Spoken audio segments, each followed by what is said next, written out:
Barundi kazi inshuti z'Uburundi ndabaramukije mwese aho muherereye hose ni musangwa amahoro n'imigisha biva ku Mana mushobora byose yoyo itigeze ihengeshanya kumurikira ihanga ry'Uburundi. Aho bukera duhimbaza umunsi mukuru udasanzwe muri kahise k'igihugu cacu, buca twibuka urugamba ruhambaye rwo guhabuza ukwishira no kwizana mu gihugu cacu twari twaranyazwe n'abanyamahanga.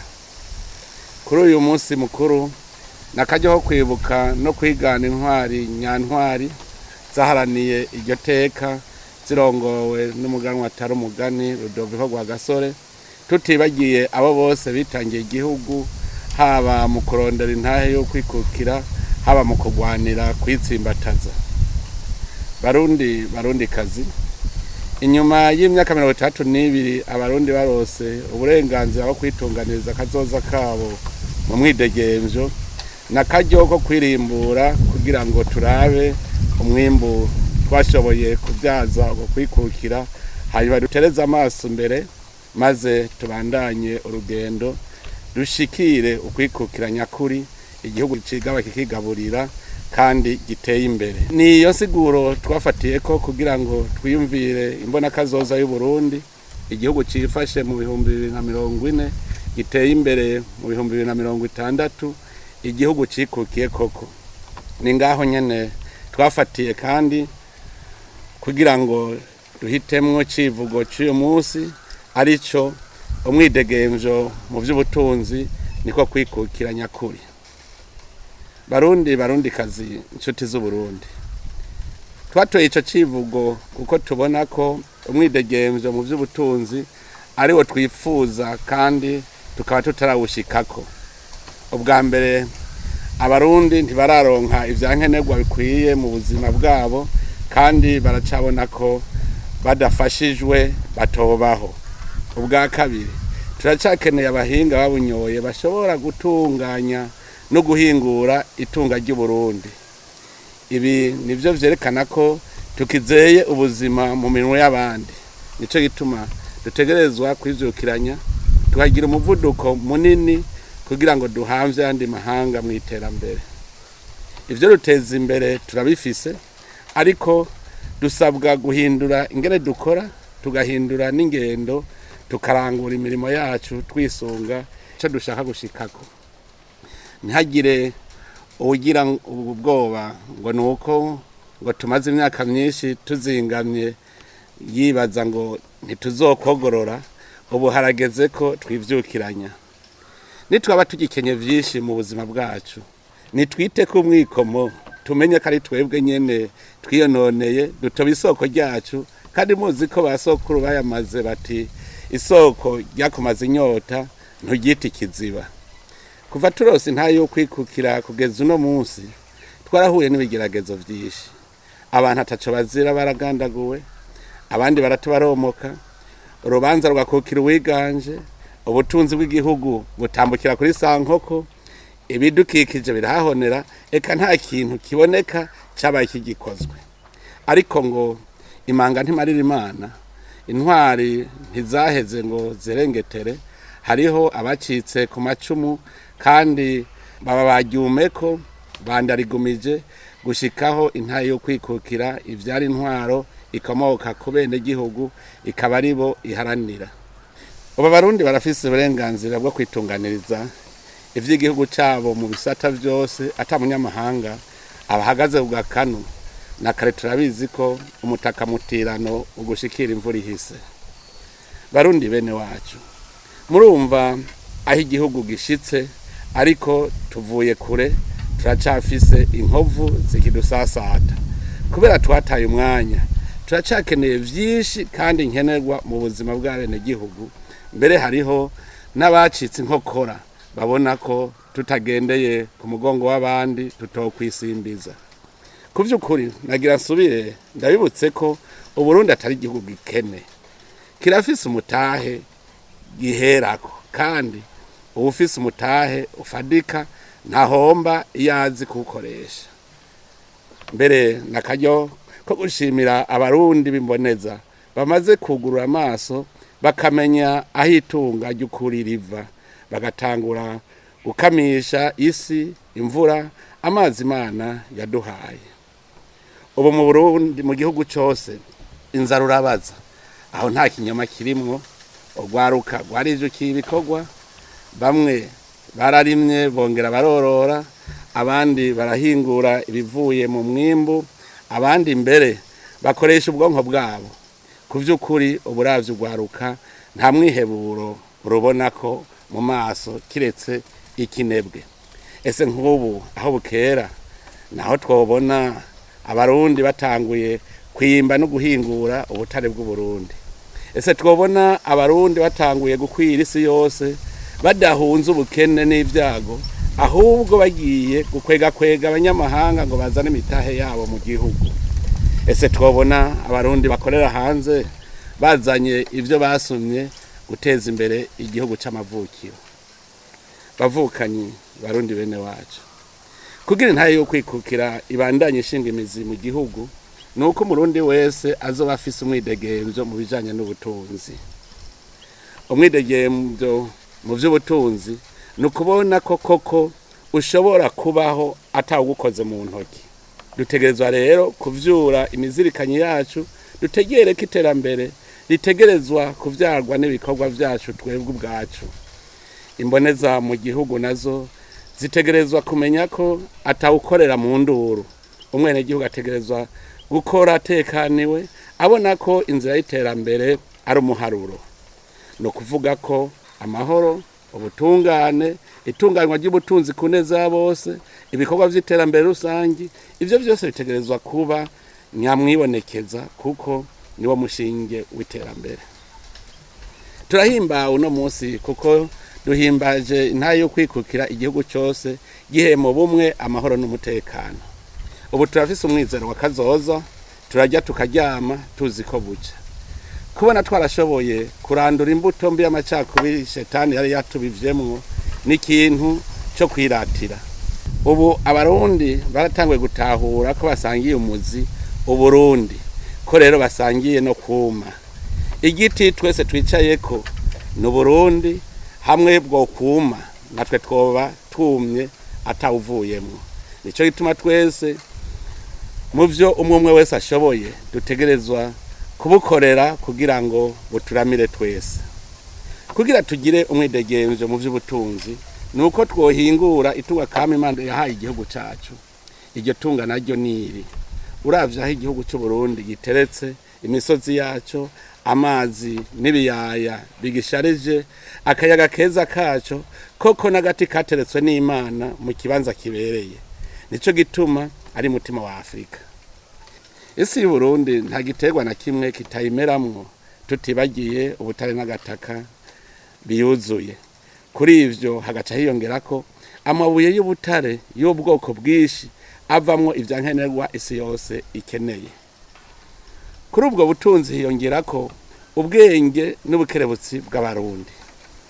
Ibihe vyahera kubera umutima utari mu nda, nta mwanya abarundi baronka wo kwerekana ubwenge bwabo. Turashima rero ko uno munsi hari abarundi rurangiranwa kandi bariko bazana ubuhinga bwabo mu gihugu. Turafise umwizero kweja aho bukera tugatangura guhingura iryo tunga kama Imana yaturemeye.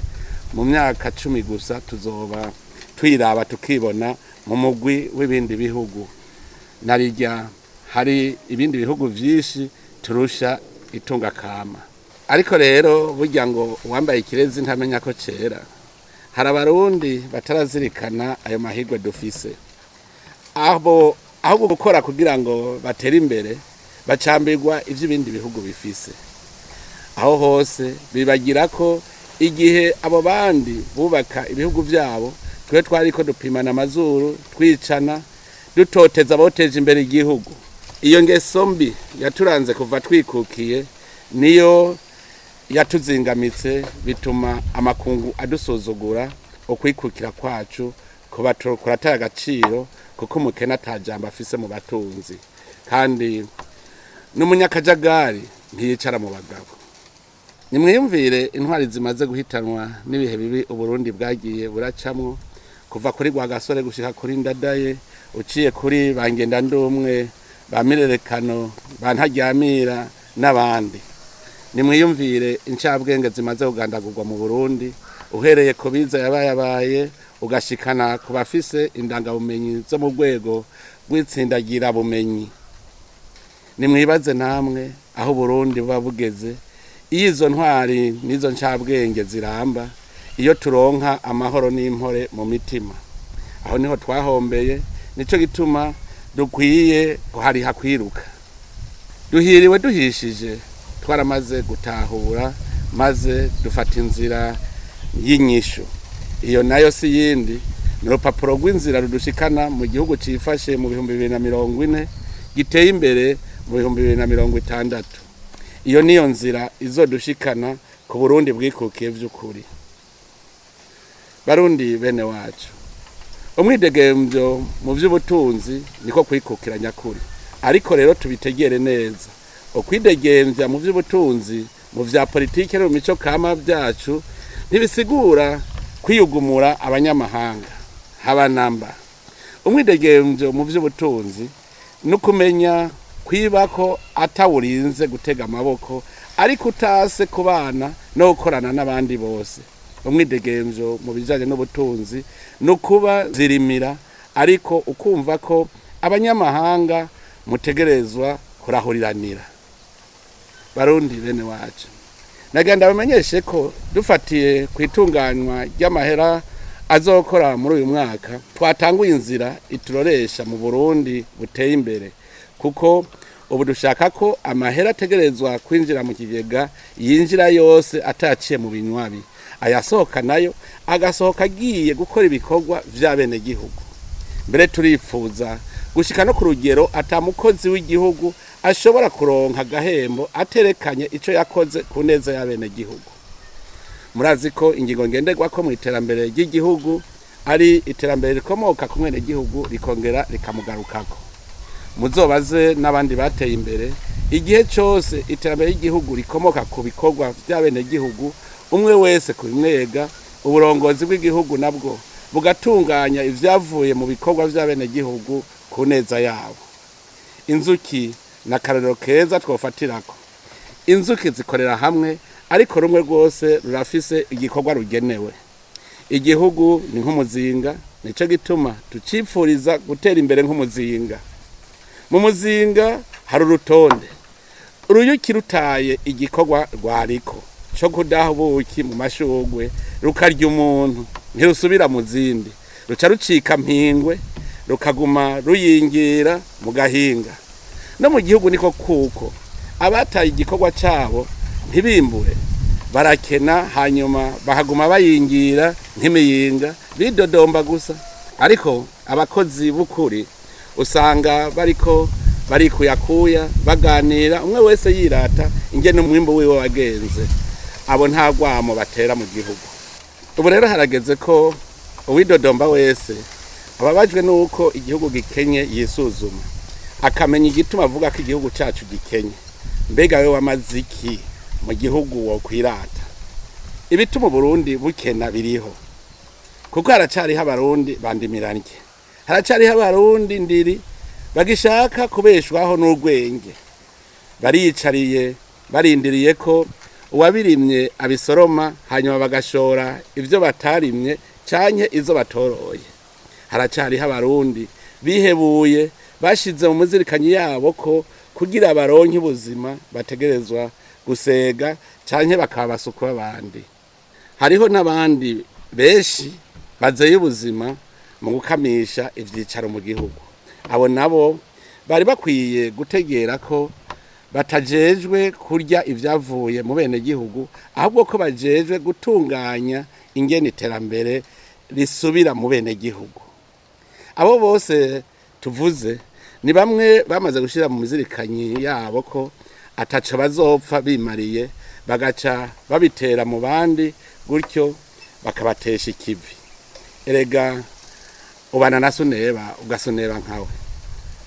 Nanje reka mere nkawa mutumwa Paul igihe yumva ko ishengero y'Abanyetesalonika babaye ibinebwe, aca bategeka avuga ati turabategetse bene wacu ku izina ry'umukama wacu Yesu Kristo nimuhunge uwo muvukana wese yishinga kurera amaboko kandi ntakurikize ivyo twabigishije na kare murazi neza ukuntu mwotwigana kuko tutareze amaboko iwanyu kandi atawe twaririye ivyagusa ariko twama dukora ijoro n'umutaga tugacumukura kandi tukaroha kugira ntihagire uwo tugora muri mwebwe suko tutari tubifitiye uburenganzira ariko twashatse kubabera akarorero ngo mutwigane nkako aho twari tukiri wanyu ngibi ivyo twabategeka hagize umuntu adashaka gukora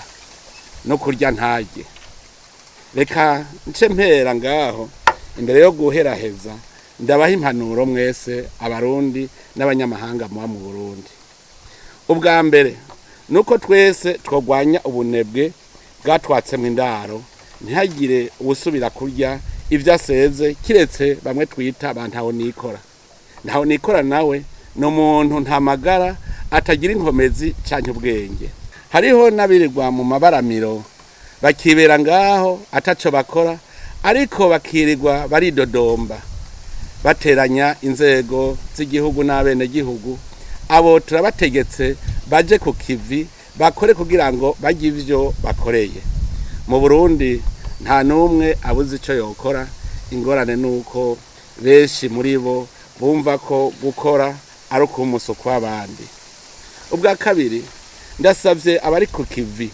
ntihagire ababaca inkokora babasamaza ngo ejo ntibuca mumenye ko hariho abafitiye ishari uyu muvuduko turiko mwiterambere kuko uwo twahora dusega turiko turamuca mu myanya y'intoki nimuje hamwe ahubwo mugwize umwimbo hanyuma aho bukera mwigira inama y'ingene muzohingura mwongere mushore mu mwidegemvyo kuko hari ibinebwe bigabirije ngo mukore navyo bibungukireko nico gituma mwofata nka nkama ijambo imoneza mu baharaniye intahe yo kwikukira Rudoviko Rwagasore yashikirije kuwa kane Nyakanga 1958 igihe yari mu birori vyo kugurura koperative koperative kavukire yo gusumiramwo kugira ngo mwumve ko atari jewe jenyene ndabereka akamaro ko gukorera mu makoperative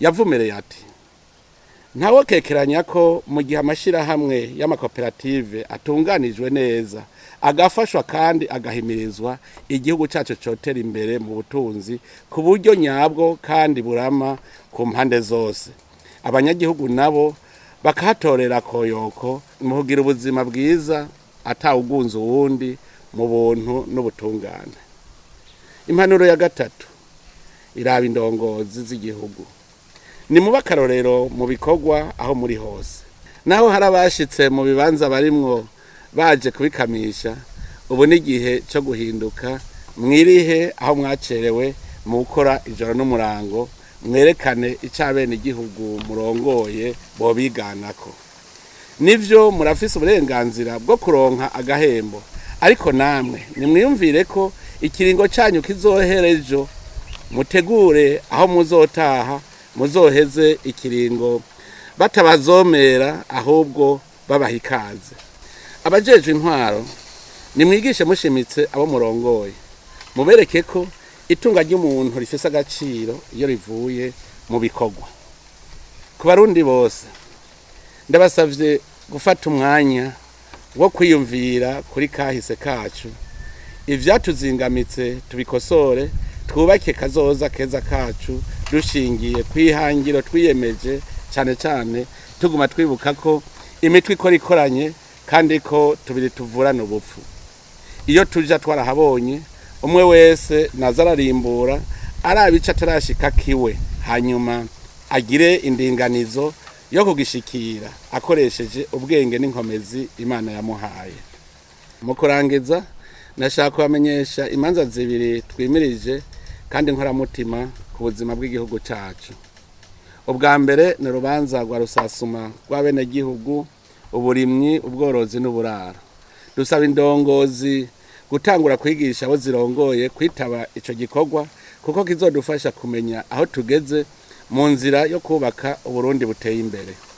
Ubwa kabiri turimirije amatora mu 2025 azoba imbere yo guhimbaza intahe yo kwikukira mu mwaka uza. Ndasavye nshimitse mwebwe abanyepolitike kudashuha imitwe ngo muhave mukora ibidakorwa.